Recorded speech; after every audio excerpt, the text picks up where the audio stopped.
All right, so overall, I really enjoyed this class.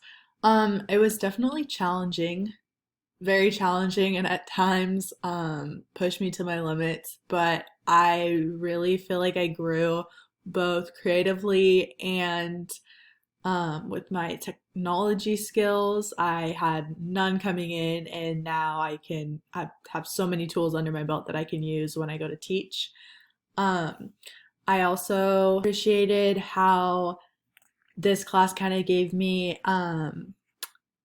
a perspective on what the teachers right now are going through with this whole pandemic, because doing our lesson plan and having to share that via Zoom, I feel like we came across a lot of similar challenges to what the teachers have been having to face with, them times like 100, but similar.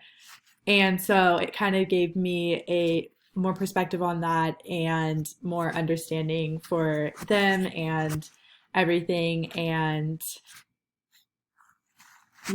showed me that challenges are going to arise when I become a teacher, and that you kind of just face them with an open mind, a positive mindset, and try to overcome them to the best of your abilities.